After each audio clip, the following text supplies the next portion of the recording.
Good morning दोस्तों, स्वागत है आपका उपागम एकेडमी पे। चलिए दोस्तों, आज हम लोग आपको फॉरेस्ट रिपोर्ट 2022-23 करंट के कुछ क्वेश्चंस करवा देते हैं। दोस्तों, आपका बीएड इंट्रेंस एग्जाम अब बहुत नज़दीक है, आपको सिर्फ और सिर्फ अब रिवीजन की ज़रूरत है। तो दोस्तों, जो इम्पोर्टेंट टॉपिक है उन सभी चीज़ों का रिवीजन हम आपको जल्दी जल्दी करवा देंगे। आप इन सभी वीडियो के जरिए अपनी तैयारी को और मजबूत करिए। चलिए दोस्तों, हम फॉरेस्ट रिपोर्ट 2022-23 शुरू करते हैं। तो कहता है क्या है कि फॉरेस्ट रिपोर्ट में सबसे पहले फॉरेस्ट रिपोर्ट भारत में जारी कौन करता है। तो फॉरेस्ट रिपोर्ट भारत में जारी करता है वो है ISFR। ISFR का फुल फॉर्म होता है Indian state of forest report. Indian state of forest report यानी भारत वन स्थिति रिपोर्ट। भारत वन स्थिति रिपोर्ट सबसे पहले 1987 में जारी किया गया था और तब से हर साल जारी किया जाता है। और इसमें भारत में वन की स्थिति, वन्य जीव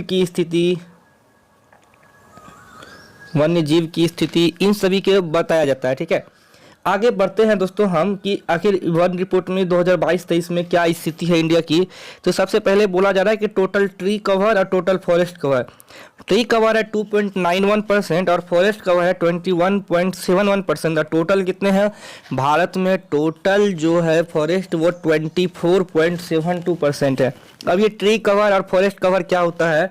तो जो प्योर जंगल हो, जहाँ पर सिर्फ और सिर्फ जंगल हो और वन्य जीव हो, वहाँ पर आप लोगों को क्या कहते हैं, ये क्या हो गया, हाँ, जैसे कि ये वृक्ष है, यहाँ वृक्ष है और यहाँ अलग अलग तरह के जानवर रहते हैं। ठीक है, तो ये सभी जो है आपको क्या है, जंगल जो है टोटल, उसको फॉरेस्ट कवर कहते हैं। लेकिन कभी कभी आप लोग देख रहे होंगे जैसे पटना में चिड़ियाघर है, जो अलग अलग चिड़ियाघर होते हैं या पक्षी घर होता है, उन सभी को भी हम लोग वहाँ जो वृक्ष होते हैं, वहाँ जो ट्री होते हैं, उनको हम लोग ट्री कवर कहते हैं। जो मानव निवास के आसपास जो वृक्षों का आवरण रहता है उसको ट्री कवर कहता है। जो एक्चुअल फॉरेस्ट होता है उसको फॉरेस्ट कवर कहते हैं। और दोनों को जोड़ के इंडिया में टोटल 24.62% वन है। ये आप याद रखिएगा दोस्तों। ये सभी इंपॉर्टेंट क्वेश्चंस हैं जो कि पूछे जाते हैं बार बार। अब हाईएस्ट और लोएस्ट वन जान लेते हैं। सबसे ज़्यादा मध्य प्रदेश, फिर अरुणाचल प्रदेश। परसेंटेज वाइज में मिजोरम, अरुणाचल प्रदेश और मेघालय ये हाईएस्ट है। परसेंटेज मतलब क्या होता है कि अगर आपका इतना एरिया है और इतना एरिया में आपके इतने एरिया पे वन है, तो ये परसेंटेज वाइज क्या होता है कि ज़्यादा हो जाता है। तो सबसे ज़्यादा अगर आपका टोटल एरिया में आधा से ज़्यादा पे वन ही है, तो कहाँ? मिजोरम, फिर अरुणाचल प्रदेश, फिर मेघालय। आपको बस दो इंपॉर्टेंट नाम है जो ऊपर से टॉप दो याद रखने हैं। आता है अगला लोएस्ट में कौन कौन सा है, तो हरियाणा, पंजाब और गोवा। और लोएस्ट परसेंटेज में भी क्या आ जाता है? हरियाणा। ठीक है, चलिए आगे बढ़ते हैं हम highest forest in union territory में और मैंग्रोव वन में। मैंग्रोव वन एक तरह का तटीय वन होता है जो सुंदरवन डेल्टा और गंगा ब्रह्मपुत्र के संगम पे पाया जाता है। ठीक है, तो आपको ये मैंग्रोव वन सबसे ज़्यादा पश्चिम बंगाल में मिलता है और कच्छ के खाड़ी के आसपास भी, गुजरात में, अंडमान में और ओडिशा में, इन सभी में भी मैंग्रोव वन मिलते हैं। क्वेश्चन सिर्फ WB के बारे में आता है कि हाईएस्ट मैंग्रोव वन कहाँ मिलता है, मैंग्रोव वन कहाँ मिलता है, तो सुंदरवन डेल्टा। आप इसका जवाब मारिएगा और पश्चिम बंगाल राज्य हो जाएगा। यूनियन टेरेटरी में अंडमान निकोबार, बहुत दोस्त मार देते हैं कि अंडमान निकोबार बड़ा है तो वहाँ पे हाईएस्ट फॉरेस्ट होगा, गलत है। हाईएस्ट ट्री कवर आपको अंडमान निकोबार में नहीं, लक्षद्वीप में है और उसके बाद अंडमान में है। लोएस्ट में आपको चंडीगढ़ और दिल्ली आता है, चंडीगढ़ और दिल्ली आता है। ठीक है दोस्तों, चलिए अब हम आगे बढ़ते हैं टाइगर रिपोर्ट 2022-23 में। तो भारत में बाघों की स्थिति क्या है, टाइगर रिपोर्ट के बारे में भी पूछा जाता है और टाइगर अभयारण्य पूछा जाता है। जैसे कि आपको पक्की हो गया अरुणाचल प्रदेश में। बिहार में एक क्वेश्चन टाइगर रिजर्व के बारे में आता है, वो है वाल्मीकि नगर। वाल्मीकि नगर कहाँ है? वेस्ट चंपारण में है वाल्मीकि नगर।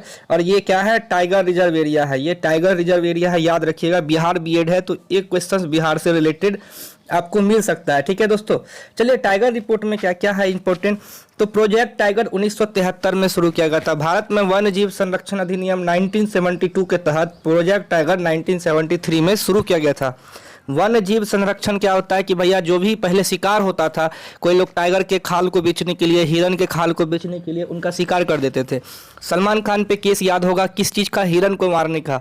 क्यों है? क्योंकि वन्य जीव संरक्षण अधिनियम ने 1972 में वन्य प्राणियों को मारना एक कानूनन अपराध घोषित कर चुका है, इसीलिए। तो अब आगे बात करते हैं कि टाइगर सबसे ज़्यादा कहाँ पे हैं।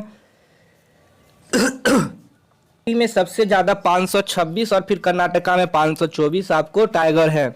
Jim Corbett national park Uttarakhand में है, जहां पर किसी एक पार्क में सर्वाधिक बाघों की संख्या जिम कॉर्बेट में है। लेकिन आपको क्या लगता है कि एरिया सबसे ज़्यादा इसी का है? नहीं, highest area of tiger reserve Nagarjuna Sagar का है। मतलब टोटल क्षेत्रफल किसी एक टाइगर रिजर्व का अगर कहीं ज़्यादा है तो नागार्जुन सागर का, परसेंटेज वाइज अरुणाचल प्रदेश का है। परसेंटेज वाइज और समझ रहे होंगे दोस्तों, जैसे कि हम आपको बता रहे हैं, ये नागार्जुन सागर का एरिया है, ठीक है, और ये अरुणाचल प्रदेश है पक्के। अब इसमें क्या होता है कि यहाँ पर कोई और हिरन है अभयारण्य, बाघ अभयारण्य है, यहाँ पर इतना ही दूर बाघ अभयारण्य है, बाकी पूरा जंगल है। यहाँ पर ये पूरा का पूरा बाघे अभयारण्य है, यहाँ कहीं भी हिरन अभयारण्य, हाथी अभयारण्य नहीं है। लेकिन इसमें कहीं हाथी के लिए भी जगह है, कहीं हिरन के लिए भी है, तो बाघ के लिए थोड़ा सा जगह है। इसीलिए परसेंटेज वाइज आपको पक्के अरुणाचल प्रदेश क्या हो जाता है? सबसे ज़्यादा हो जाता है, ठीक है। चलिए आगे बढ़ते हैं हम। अब आते हैं रामसर साइट पर। दोस्तों रामसर साइट से एक क्वेश्चन आपको हर साल पूछा जाता है, बिहार से एक क्वेश्चन हो सकता है आपको यही आ जाए। कांवर झील जो है मात्र आपको रामसर साइट। अब रामसर साइट होता क्या है? तो दोस्तों 1971 में ईरान में एक समझौता हुआ था कि जितने वेटलैंड एरिया हैं, वेटलैंड मतलब नमी वाले, जिस भी भूमि में पानी की मात्रा ज़्यादा हो उसे वेटलैंड बोलते हैं, या फिर आर्द्र भूमि जहाँ पर पक्षियों का निवास स्थान होता है, छोटे छोटे जीवों का स्थान होता है, जहाँ लोग क्या कहते हैं, जहाँ वन्य जीव, छोटे छोटे वन्य जीव अपना जीवन यापन करते हैं, उस एरिया को संरक्षित करने के लिए रामसर साइट यानी रामसर समझौता हुआ और उस साइट को रामसर साइट कहा जाने लगा। 1982 में भारत शामिल हुआ और पहली बार ऑस्ट्रेलिया ने अपना रामसर साइट कोबोर्ग प्रायद्वीप, दुनिया में पहला ऐसा रामसर साइट था जो कि शामिल हुआ रामसर में। और इसी चक्कर में मतलब रामसर के क्या कहते हैं आपको अधिनियम में ही 2 फरवरी को हुए थे, तो वेटलैंड डे भी इसको घोषित कर दिया गया। तो विश्व आर्द्र भूमि दिवस कब मनाया जाता है? 2 फरवरी को मनाया जाता है। अब क्वेश्चन उठता है कि भारत से पहला कौन सा शामिल था वेटलैंड? तो भारत से पहला जो वेटलैंड शामिल था उसका नाम था दोस्तों चिल्का झील। अभी 75 है टोटल। लास्ट में सालबुग जम्मू कश्मीर में पड़ता है, वहां से जुड़ा है। तमिलनाडु में 14 और यूपी में 10 रामसर साइट है। सबसे बड़ा रामसर साइट सुंदरवन डेल्टा है, सबसे छोटा रामसर साइट रेणुका झील है, ठीक है। चलिए दोस्तों अब हम आते हैं भारत में इम्पोर्टेंट क्या कहते हैं आपको वन्य जीव अभयारण्य या फिर राष्ट्रीय। चलिए दोस्तों अब हम बढ़ते हैं भारत में इम्पोर्टेंट नेशनल पार्क के बारे में। राष्ट्रीय उद्यान, राष्ट्रीय उद्यान से भी एक क्वेश्चंस आपको रहेंगे। तो इस सीरीज में जो फॉरेस्ट कवर है उसमें एक टॉपिक जो राष्ट्रीय उद्यान है उससे भी क्वेश्चंस आ सकते हैं। तो चलिए एक क्वेश्चंस है तो उसको हम डील कर लेते हैं, इंपॉर्टेंट ही। जम्मू कश्मीर में एक सलीम अली है, दूसरा डाची ग्राम है। 2 नाम बस आपको याद रखना है, ठीक है। हरियाणा में सुल्तानपुर, हरियाणा में कौन सा है? सुल्तानपुर। नाम सुनते चलिएगा, कॉपी में लिखते चलिएगा। उसके बाद हिमाचल प्रदेश में आपको एक आता है इंद्र किला, वही आपको बस याद रखना है। हेमिस लद्दाख में आता है, हेमिस वन्य जीव अभयारण्य कहाँ है दोस्तों? लद्दाख में है। चलिए एक एक करके हम बढ़ते चलते हैं, ठीक है। उसके बाद है रणथंभौर और सरिस्का। रणथंभौर और सरिस्का ये राजस्थान में है, पूछता है दोस्तों। एक और है घाना पक्षी विहार। कहाँ पे है घाना पक्षी विहार? ये भी राजस्थान भरतपुर में है। घाना पक्षी विहार कहाँ है? भरतपुर राजस्थान में। ये 3 नाम दोस्तों आप लोग लिख लीजिएगा राजस्थान में, ठीक है। अगला आता है झारखंड। झारखंड में पलामू है, लिखा ही नहीं है, इसमें कोई दिक्कत नहीं है। पलामू आता है, हजारीबाग आता है, और है कुछ झारखंड में एक बेतिया। ये बेतिया किधर है? झारखंड में पता नहीं है, इसको आप छोड़ दीजिएगा। जो नाम हम बोले हैं दोस्तों वो लिख लीजिएगा। गुजरात में तो बस एक नाम, गुजरात में बस एक नाम गिर। गिर किसके लिए फेमस है? एशियाई सिंह के लिए। एशियाई सिंह के लिए फेमस है, तो आपको गुजरात में बस एक नाम याद रखना है, गिर। हाँ, मध्य प्रदेश में आपको बहुत सारे नाम याद रखने हैं। मध्य प्रदेश में बांधवगढ़, ठीक है, पेंच, उसके बाद माधव, पन्ना, ये 3 नाम और सतपुरा। कम से कम आपको पन्ना तो याद होना चाहिए, पेंच याद होना चाहिए। ये पेंच और पन्ना, और इसके बाद क्या है? बांधवगढ़। बांधवगढ़ के बारे में भी पूछा गया है दोस्तों। बांधवगढ़ जो है मध्य प्रदेश में है, ठीक है। इसके बाद आते हैं महाराष्ट्र में। इसमें एक नाम आप देख रहे होंगे पेंच। पेंच एक बॉर्डर एरिया पे है जो महाराष्ट्र और मध्य प्रदेश दोनों में बटा हुआ है, ठीक है। और इसके बाद चंदोली, ये दो महाराष्ट्र में है। कर्नाटक में बांदीपुर, बांदीपुर कर्नाटक में है, ये भी पूछा जाता है। बांदीपुर आप लोग दोस्तों। उसके बाद है नारगाहोल, नारगाहोल भी है। चलिए ठीक है, इसके बाद हम बढ़ते हैं आगे केरला की ओर। केरला में कुछ है क्या? पेरियार एक पूछा जाता है, साइलेंट वैली पूछा जाता है कि साइलेंट वैली कहाँ है। सिलिकॉन वैली बेंगलोर में है, साइलेंट वैली कहाँ है? केरल में है। साइलेंट वैली कहाँ है? केरल में, ठीक है। चलिए आगे बढ़ते हैं हम तमिलनाडु की ओर। तमिलनाडु में क्या क्या है?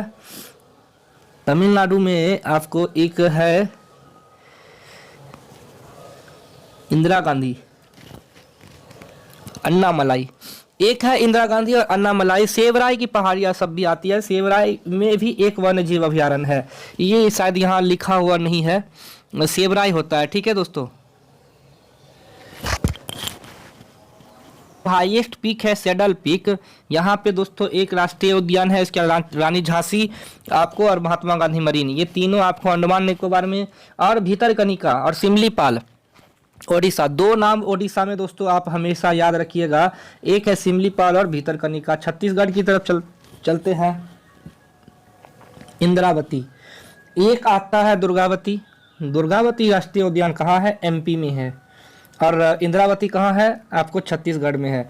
तो ये दो नाम आपको कंफ्यूज कर सकता है, आपको इसको याद रखना है, ठीक है। उसके बाद है आपको त्रिपुरा। त्रिपुरा में कुछ इंपॉर्टेंट नहीं है। पश्चिम बंगाल में सुंदरवन, पश्चिम बंगाल में सुंदरवन और बक्सा, ये पूछा जाता है, बक्सा और सुंदरवन, ठीक है। मणिपुर में दोस्तों बहुत इंपॉर्टेंट है केबुल लामजाओ। कहाँ पे है ये केबुल लामजाओ? मणिपुर में एक लेक है, उसका नाम है लोकटक झील, लोकटक लेक। और इस लोकटक लेक में एक राष्ट्रीय उद्यान है, उसका नाम है केबुल लामजाओ। क्या नाम है दोस्तों? कलर दूसरा लेते हैं, केबुल लामजाओ, ठीक है दोस्तों। तो ये नाम आपको याद रखने हैं। अगला है दोस्तों आपको नामदफा। नामदफा कहाँ पे है?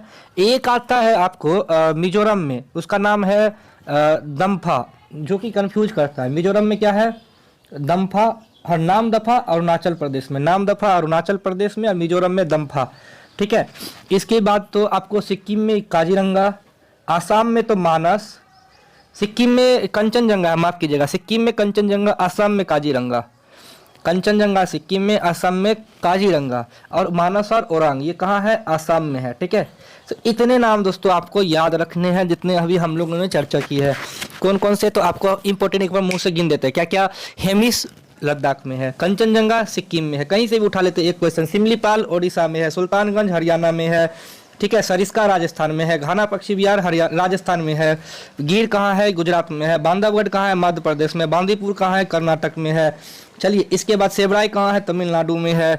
महावीर कहाँ है? तेलंगाना में है। छत्तीसगढ़ में इंद्रावती, मध्य प्रदेश में दुर्गावती। बक्सा कहाँ है? पश्चिम बंगाल में है।